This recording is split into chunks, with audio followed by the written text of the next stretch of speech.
Here we go. Hello. And welcome to episode 28 of Road to Distraction. La la la. This one won't be an hour and whatever long. No, because that's what you get when you go to Cumbrain. I know, it's not right, is it? No. But, yeah, welcome along, folks, to this latest episode. Once again, I'm Lee Russell, and I'm joined by Mr. Paul Jeffries. Adolf Hitler. Adolf Hitler, reincarnated. Yeah, Paul Jeffries. And then we've got Mr. Connor Lloyd in the back. Connor Lloyd. Who's doing his best Chav impression. Yeah. We are down James this week. He's not well and tired. I'm thinking probably more tired than not well, because he's probably been up all night doing something silly, probably, knowing him. But, so we got no Death Bay, no James, obviously no Scott. No. Because I've been here for the last God knows how many episodes, so, you know, there we go. There's three. Certainly, yeah. Aye. There you go. You are Mr. Scott. You are missed. And who's starting? Okay, I'll start then this week. Hey! Right, I got a quick fact for you. More than 50% of NASA employees are dyslexic. They were hired for their superior problem solving and spatial awareness skills. Which doesn't include sight spelling. No. That's what spell checkers are for. Exactly. And another quick little fact. Go on. The world's population spends 500,000 hours a day typing internet passwords. I can believe her. Yeah. You know, I blanked my swearing off then. Blanked it. I went, Blankety blank, blankety blank. Like it. I'm liking it. Yeah. Connor. In funny news this week, the headline, the unpleasant pheasant feathered friend called Phil keeps attacking family. Now, underneath Frick wrote was, the feathered fuck waits outside Sally Hudson's country home and attacks her in appearance when they step outside the house. Also, it watches her from outside the house, headbutts her windows, and chases her car down the street after 4 months of all this happening though. She is scared of leaving her home without gloves and a badminton racket to fend off the pheasant. That's a sight to see. I'd badminton that bloody pheasant. I'd go, oh, walk, bang! And it's past the crease. Yeah, hit it for 6. It's a bit of a stroppy bird, isn't it? Yeah. Very, very strong. I don't know. It's a bit mental. Right, see how that goes over there? Yeah. I've got a little bit of news-ish sort of thing. No fact, a bit of a news-ish thing. Captain America, the Winter Soldier, started filming, when this goes out now, it'll be about 2 weeks ago. It's currently a week. And production starts in LA. Other locations to follow will be DC and Cleveland. Also, Tomb Raider is apparently going to be rebooted on the big screen. They're going to actually take the look of the new game. Yeah. And Hayley Atwell, I don't know if you know who she is. No she idea. played Peggy Carter in Captain America: The Dark Age. Oh, yeah. Has been saying on her Twitter page that the producers should choose her to be the new Lara Croft. And actually, I haven't seen the way she looks, and she got the right physique and bust size, obviously, to play Lara Croft. I think she'd be quite good in the part. Yeah. Yeah, to prove she can swing a punch in Captain America when she beat that soldier up. So yeah, that's the little tiny bit of film news I got. That's rather a quick one. So yeah. Back to me. Okay. Right. Scientists may quite possibly have found a missing link. They found a skeleton of a part ape, part human. It was 2 million years old. Yeah. And it was discovered in South Africa in 2008. Oh. Excuse me a second while I navigate the roundabout. Think of it as suspense. I got you hooked. What's he going to say next? I don't know. Okay, they've dubbed it Australopithecus sediba. And there's a picture on screen of it now. In comparison with the modern human, which you'll see on the left-hand side of the frame, this supposed missing link in the middle, and then a male chimpanzee on the right. So there you go, folks. That's what they are hoping is the missing link. For me, there seems to be a couple more steps missing. Looking at that picture. Are you sure they didn't just follow me around all day? And quite strange they found it in Africa, because they've actually worked out genetically that Homo sapiens actually came from Africa. Yeah. Neanderthals came from the European areas. Yeah, from And Europe, eventually the people from the African areas started moving out further and further and further. And what you'll actually find is that most people, well, quite a few people actually contain Neanderthal DNA. Okay, so obviously the more DNA that they contain in Neanderthal, the obviously more Neanderthal you might actually look. But they were ginger. They found it genetically they were ginger. Ah. Yeah, so that's where most redheads came from. From Neanderthals. So they are. And they are like mixtures of Homo sapiens and Neanderthals. And they've actually found all that business out, so it's quite clever.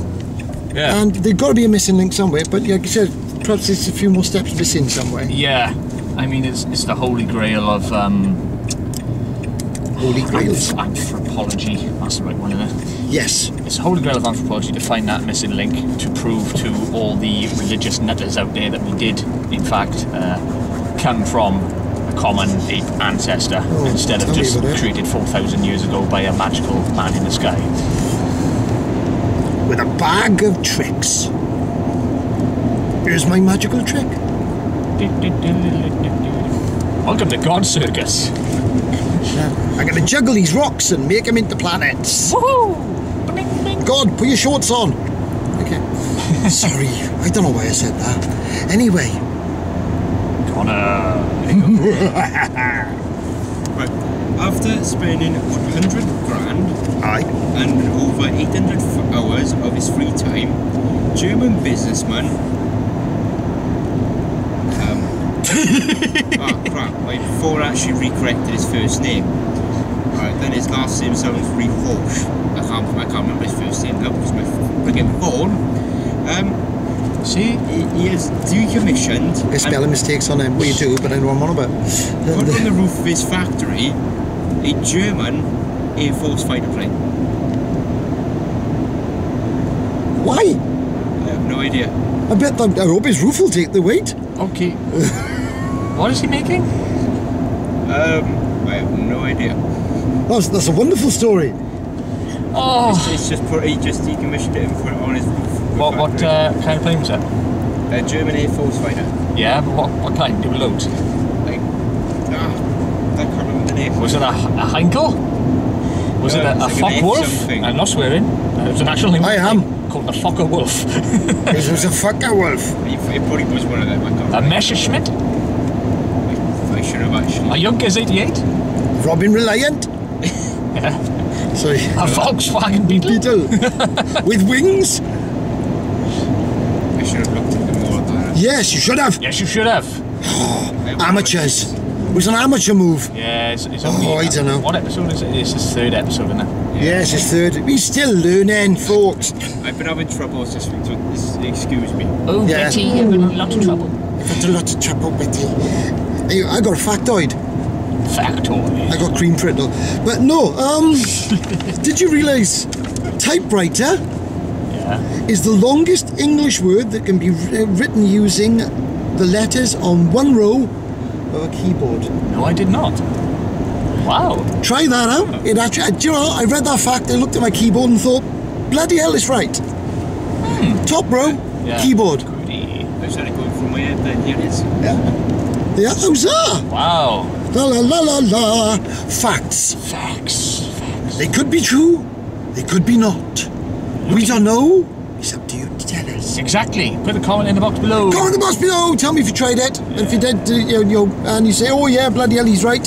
Our man is like Leonardo. I can't get comfortable today, guys. I do apologise. Yeah, he's gone to his fidgety Fidgety mode mode. again. So, Debs, yeah, you are right. You did Yeah, fidget so a lot. I had a fidget like a motherfucker. First swear word of the day. Hey, bollocks. Okay, 2. Okay. Right, okay. I'm going to have to go dip into my factoid sheet now. Factoid sheet.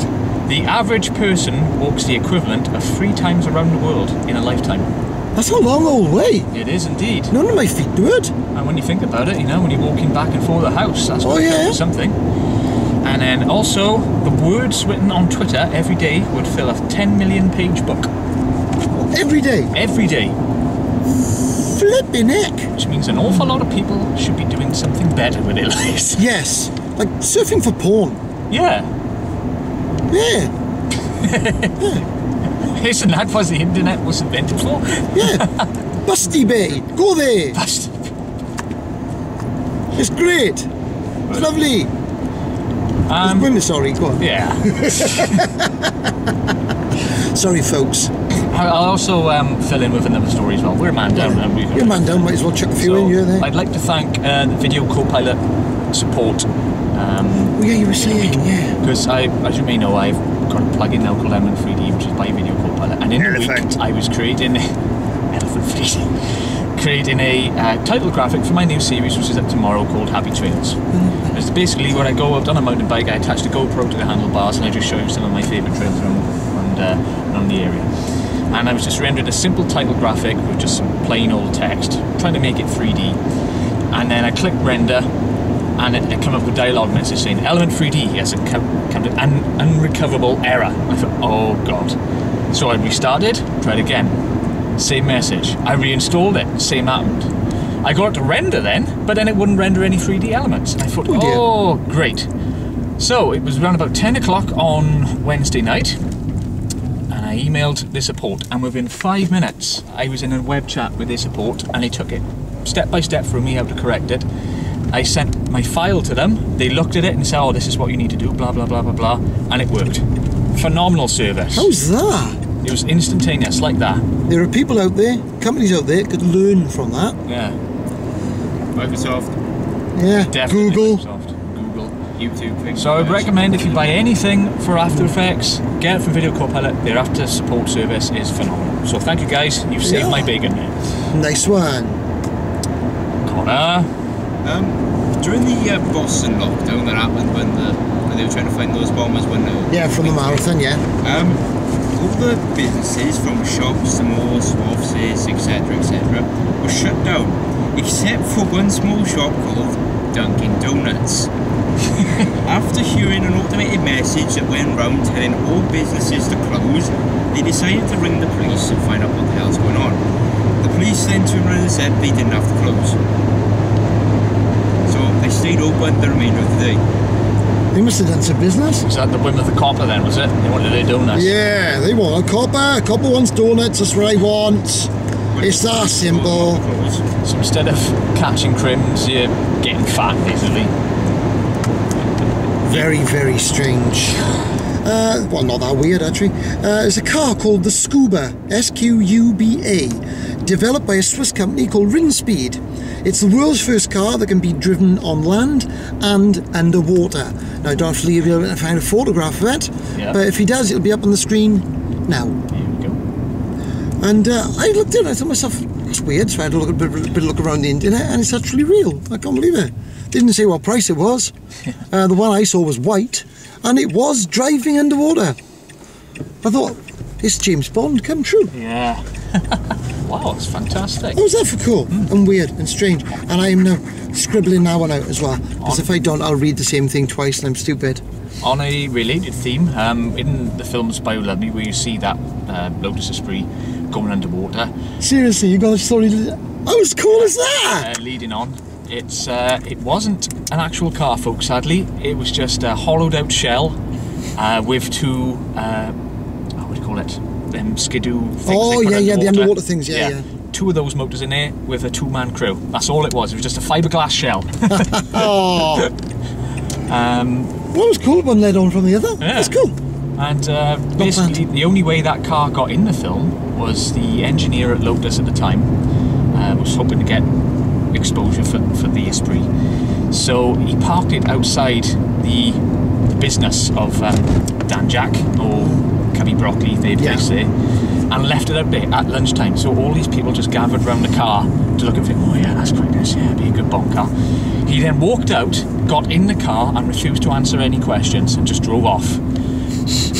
Then the company put an advert in the paper story in the paper saying that they wanted to find information on who built this car because they would really like to use it. And that's when Lotus filmed them up and said, actually, we designed that car. Let's do business. That's clever. Yeah. That's a clever bit of, like, you know, ingenuity. Business acumen. Yeah. You know what I mean? Bit of intelligence going on there. We don't see a lot of that these days. Yeah. We just see money grabbing. That's what we see. And Connor. Dutch artist Bernard Smilde, if I said that correctly, Smith. is able to create clouds in the middle of rooms by carefully regulating the humidity and temperature of the room, and using a fog machine, he is able to form a cloud but only for a brief moment. That's quite clever. Forming the clouds. Did you know that the buildings at NASA that they hold the shuttle in are that tall? Oh, yeah. Clouds actually form at the top. They formed it, yeah. My wife was actually told that by they had a NASA astronaut at the school she worked in when she was younger, and he was there talking to her about it because, you know, my wife loves astrophysics and all planet science and whatever, and she was talking to this guy for ages. I think she was in her element. But that's what he told her.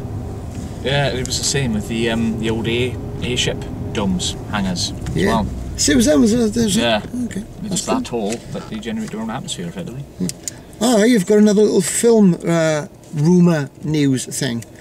It's been rumoured that Andy Serkis has been cast to motion capture for Rocket Raccoon for the new Guardians of the Galaxy film, which hasn't quite started yet. Also, Michael Rook, is it Rook? Oh, Michael Rooker? Yeah, Rooker, thank you, I couldn't see the A at the end. Is been cast as Yondu. Now, if you people don't know who Michael Rooker is, he was Merle in The Walking Dead. Yeah. Now, I don't know much about Guardians of the Galaxy, but as far as I'm concerned, any film that really has a talking animal in it is really, really heading close to Howard the Duck, and we know how well that went. Okay? Okay, looks like we're going to be going out on Yuli. Okay, Yuli. Yuli! A scientist claims to invent a time machine to see into the future with 98% accuracy. His device can detail any individual's life between 5 and 8 years in advance after taking readers from the user's touch. Okay. That could be a bit worrying if they actually say they can read 5 to 8 years in advance and they only give you 6 months of... Yeah. Oh dear. Okay, it's time to plan a funeral. Could be a bit worrying, couldn't it? Yeah. I'd give that a go. I will. Maybe. Knowing my luck, I'll probably read, here's 1 week, where's the rest of it? That's it. Yeah. I will close the story in a minute, folks. I'm just going to find a parking space so if the other two gents can Oh, do you ramble. want a small Just factoid a quick drop in? factoid, yeah, drop one in. Okay, this current exact moment is the oldest you have ever been and the youngest you'll ever be again. How's that for a nice little fact? Sort of thought-provoker. How's that, guys? Like that one? And also, do you want this one as well? Check one in. Stick one in. Okay, about 56 million years ago, horses the size of ducks roamed North America. It does make you wonder whether they were duck size of horses as well, mind you. Duck size horses. That was a joke by Comedy Dave, if I can remember right, on my Chris Moyle show. What should you prefer, duck size horses or horse size duck? Yeah, I'm not too sure. Okay, going back to the time travelling story. This scientist claims the Iranian government, whose nuclear program is cause concern around the world, can use his invention to predict military conflicts and forecast the fluctuations in the value of foreign currencies and oil. It is the size of a laptop and uses a complex set of algorithms, which took him 10 years to develop, but has not revealed any concrete details about his invention. He said, my invention easily fits into the size of a personal computer case and can predict details of the next 5 to 8 years of the life of its users. Naturally, a government that can see 5 years into the future will be able to prepare itself for the challenges that might destabilise it. As such, we expect to market this invention among states, as well as individuals, once we reach a mass production stage. That's a bit worrying. There'd be no excuse for the government to stuff it up then, would there? No, it's all in the future. There we go. That's going to take you... That's really basically telling you, like... I mean, you're stating that your future's set. Yeah. You can't change it. Yeah. I don't think so. No. I could choose tomorrow to go out and be a serial killer, or not. Mind you, there are some people I've met over the last couple of months, I'd quite happily be a serial killer. But Your future can always be changed. exactly, That's I what don't Doc think Brown that's says. predictable. I don't think that's complete. You can change things. Well, the fact that there's no images of it, and he's just keeping Yeah. it all close to his chest, I reckon is just, you It know, sounds incredibly like it might be. I might be calling bullshit on this one. yeah. Yeah, I do. Anyway, that's part one. Yeah, it's half time, and here comes a short film from one of us. I don't know what it's going to be, it's just a random selection. We'll just choose something random, and it'll be here Now. now. See how we delayed that badly then? Shall we do it again? Yeah. Here it comes. Now. Now.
And hello And welcome back to part 2 of episode 28 of of Road to Distraction, and I'm very being distracted at this moment with the girl in the orange t-shirt. Today there has been lots of very attractive women in wearing skimpy clothes.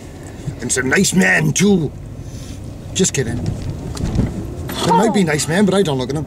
Anyway, No. now where are you going? That's the way out. That's the way. I think you've gone the wrong way, haven't you? Right. Have you come in that way? I Oh dear. No, because Oh dear. it's adding confusion to the scene. Where's he going? Right into the toilets. I think you've come the wrong way, haven't you? That's Yeah, all right, no buddy. problem, baby. There we are. Everyone makes mistakes. That's why we're human. Yep.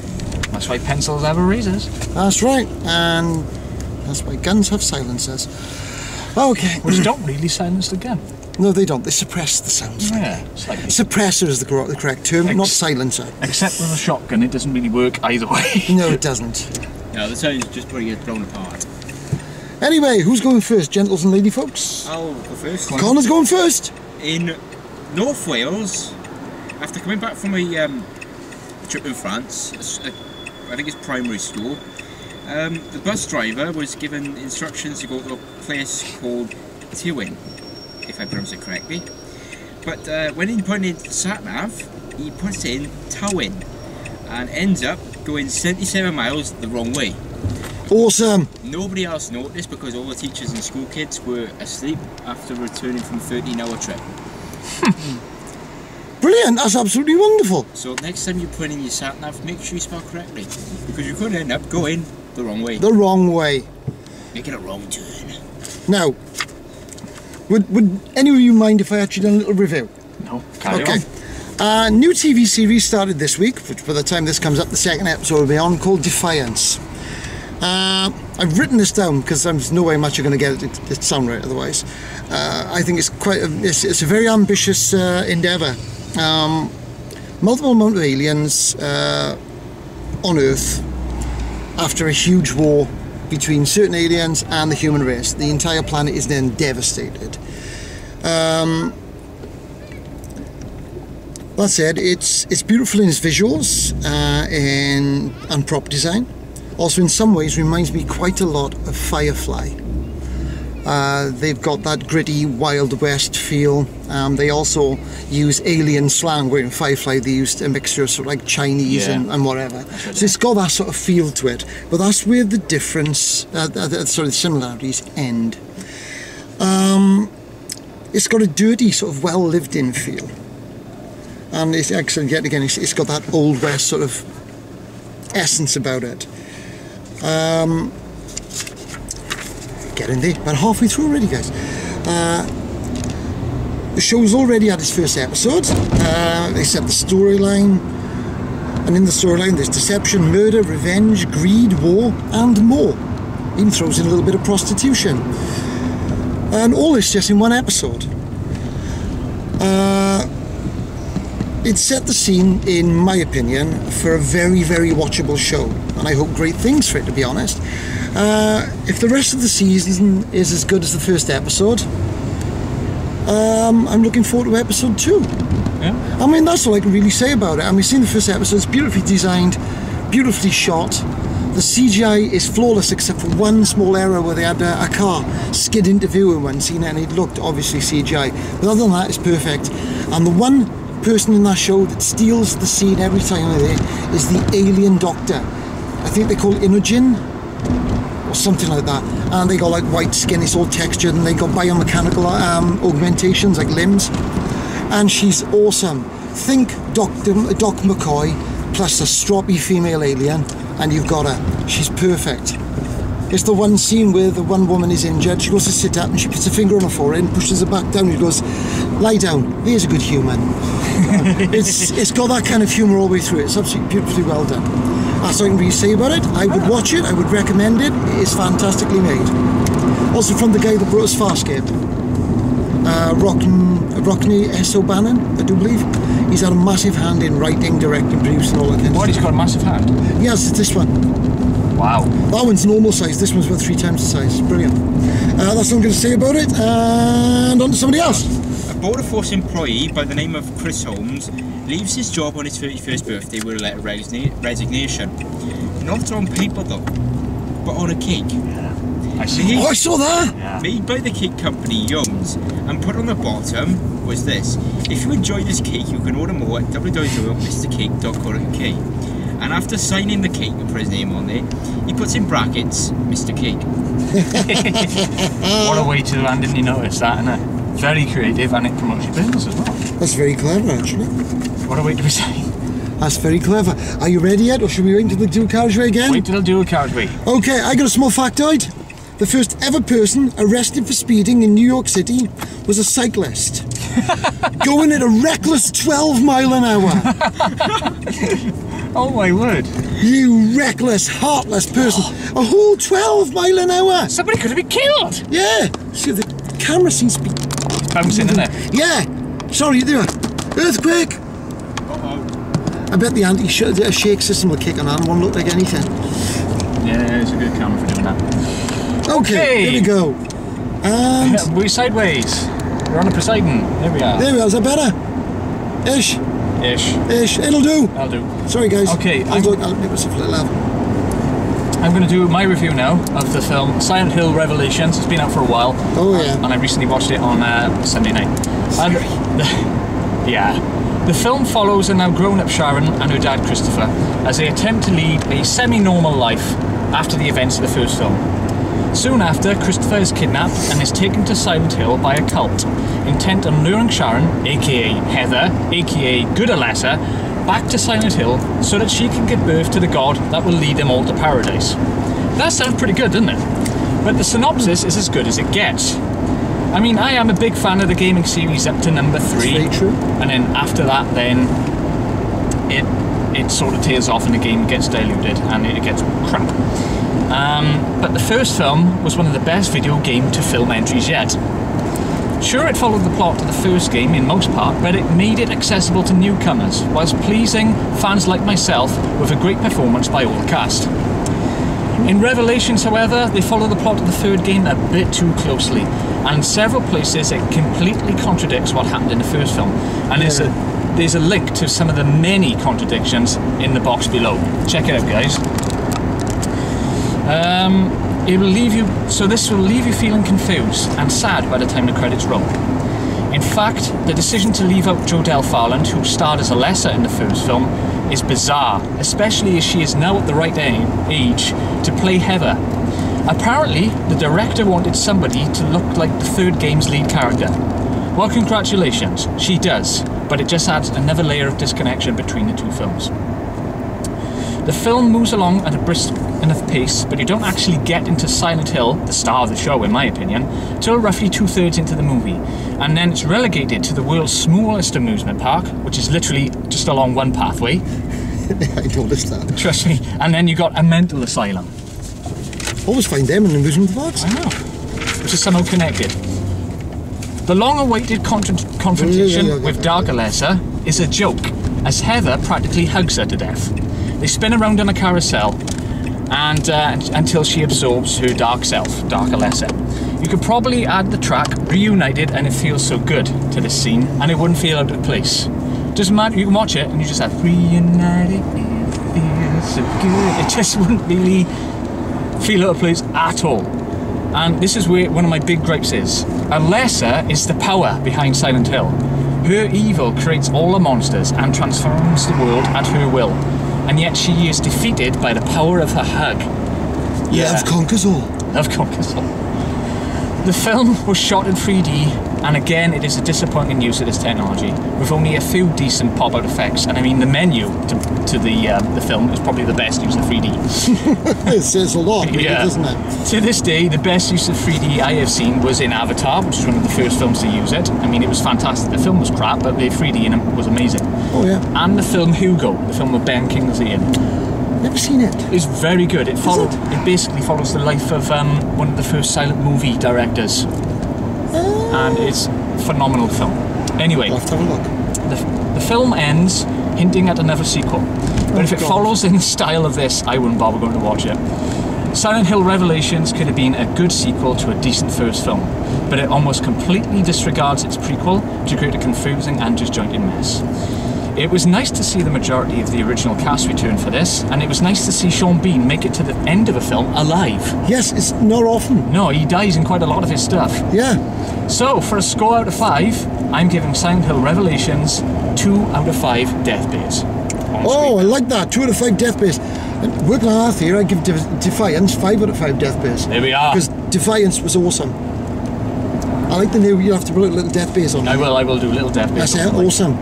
So that's a new review system. So Silent Hill Revelations, 2 out of 5. Along that vein, mind you, the last, I mean, I liked the first Resident Evil film.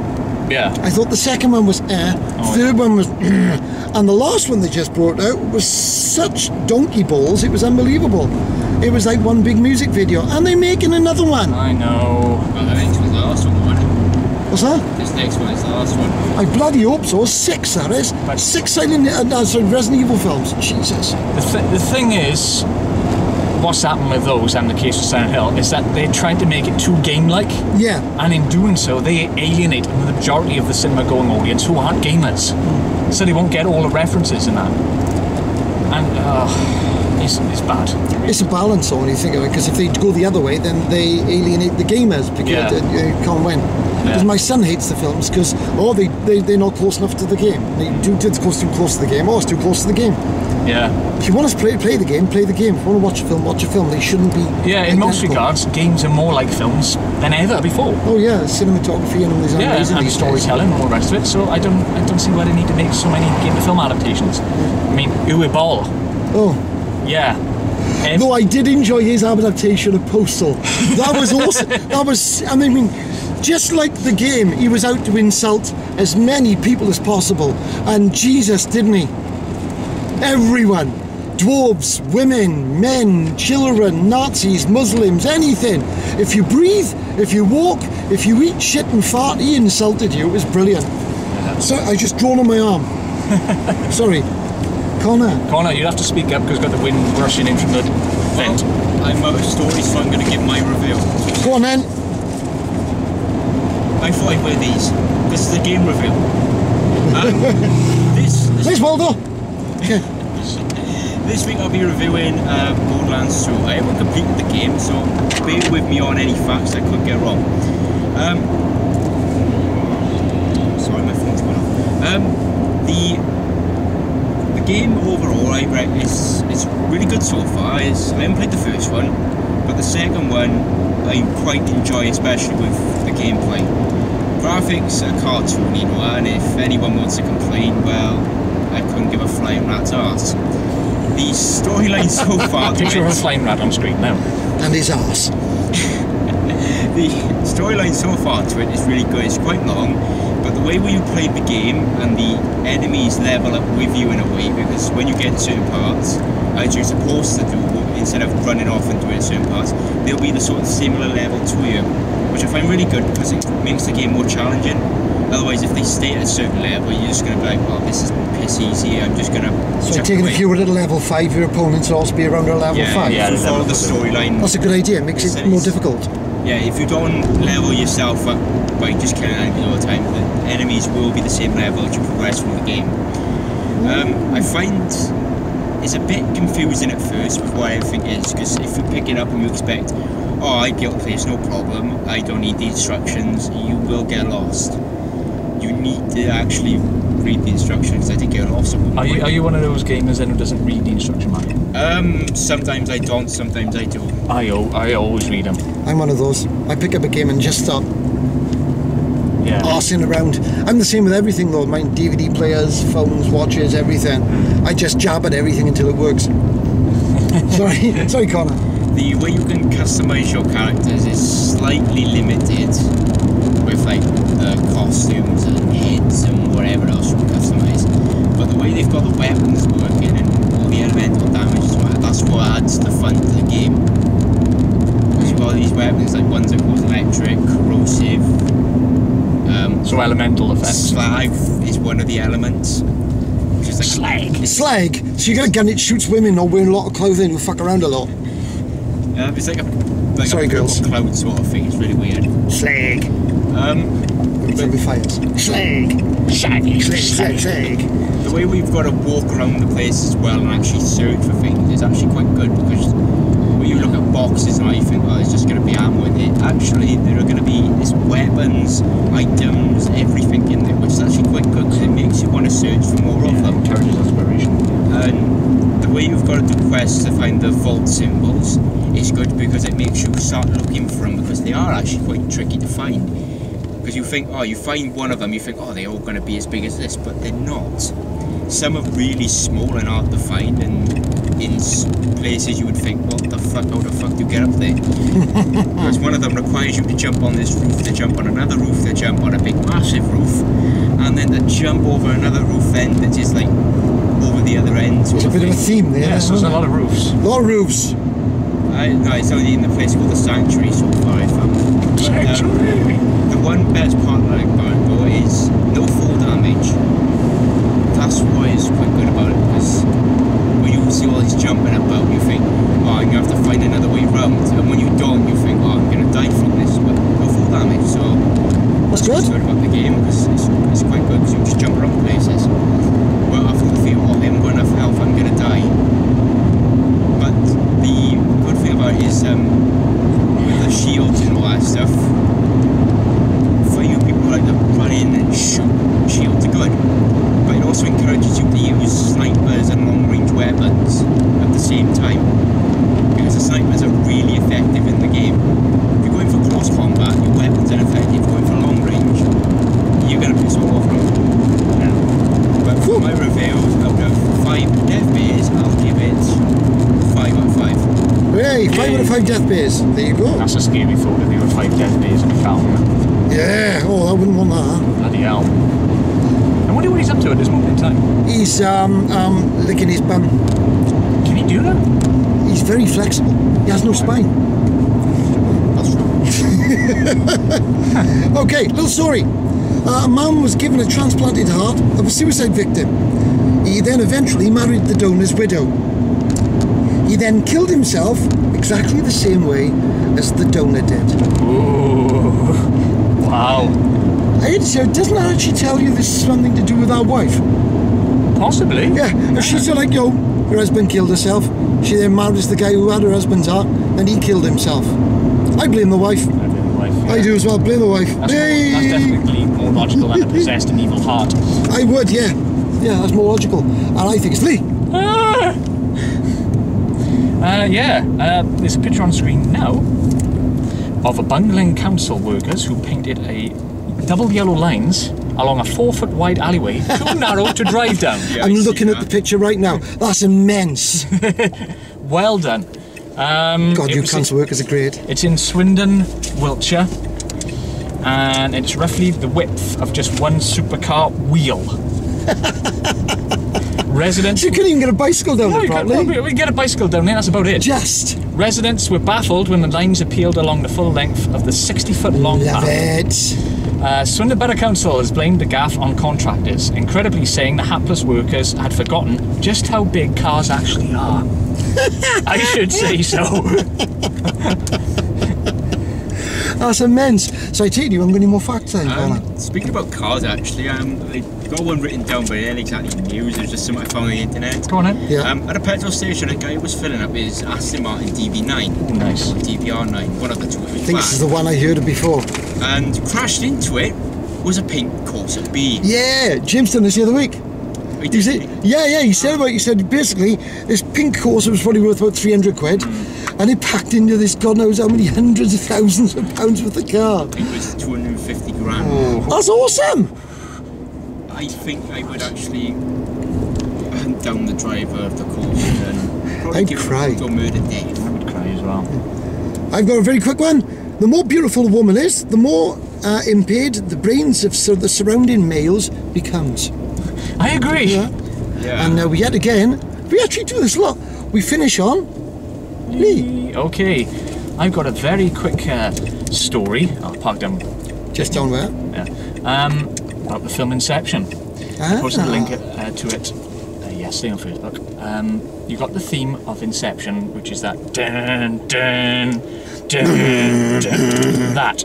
And throughout the film, there's the song by Edith Piaf, Je ne regrette rien, which is basically the call for them to wake up, for them to get the kick. Yeah. And somebody's posted a video on Facebook of that slowed down. And it is the dun dun, which is a bit of very good work by Christopher Nolan. The clever little bugger. I love that film Inception. It was one of the best films I saw that year, to be honest. I'd seen a few films that year, and I watched Inception, and I said that's the best thing I'd seen. Yeah. Worst film I saw last year? Prometheus. Yeah. Sorry. Beautiful cinematography, fantastic props, beautiful lighting and design. And then, of course, they let Ridley Scott direct it. Yeah, which is a shame because he's an iffy director. But so that slow music you hear is actually Edith Piaf's song "Slow Down." That's really clever. It's a mind job, isn't it? That is really, really clever. I didn't even realise that. That's immense. Yeah. Makes me want to watch the film again. I got the special edition with the spinning top. It's a very good film, folks. If you haven't seen it, I'd recommend it. Beautiful. I'll leave a little suggestion. Go on, then. Not so long ago recently, for Pokemon fans everywhere, the new X and Y game was announced a couple of months back. One of the legendaries on there is actually, apparently people are saying, it could be Mew3. Actually, it's another form of Mewtwo. How the hell does his tail go from his back onto his head? Mewtwo, that's that Irish band, isn't it? Yeah. No, the Still haven't found Mewtwo. what I'm looking for. Mewtwo, that's right there. Another Knuckle Duster song.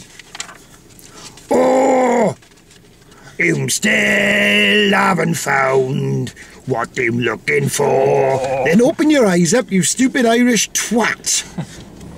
I hate you two. Bono's such a pretentious dick. Yeah. They devoted an entire South Park episode to that fact. Did they? Yeah. Yes! I done watch South Park for years. But they compared him to a pile of poo. He is a pile of poo. The Edge. Did they sing the song "It's a Beautiful Day" or something? They did. I thought it was. I was going to get murdered there. It's a beautiful day, which it is today, actually. It is. The sun is out. This is our summer, folks. Yeah, it's really, really, really warm on a Saturday. This is our summer. After this, it'll probably rain and snow for the rest of the year. Yeah. So it'll be wonderful. Okay, we've got to the end. Yeah, of another episode. Another episode 28. Sans James and FB. And Scott. And Scott, yet again. If Scott ever returns. If he ever returns, he always seems to be, our episode always seems to be turn up on a weekend where either Scott's girlfriend is here or he's down visiting his girlfriend in, where is it now? In Plymouth. Plymouth, it began with a P. I'm sorry if I keep forgetting where you live, my dear. So I don't blame him if he's his girlfriend's up here. The last thing we do is sort of like hang around the car with some sweaty blokes. Well, a sweaty bloke. Me. I decided I was going to roll in sweat, a bag of sweat before I got in the car. That's a lie, actually. I've had a shower this morning. I've washed myself. Chuck some water on my face. Okay. I'm sorry, You're rambling now. I am rambling. Anyway, this can go in the outtakes. This is episode 28. This is episode 28. We'll see you in a fortnight's time. We'll see you in a fortnight's time. Arrivederci. Arrivederci. There's an echo. Echo. Ta-da! Bye. Ta-da, Chuck.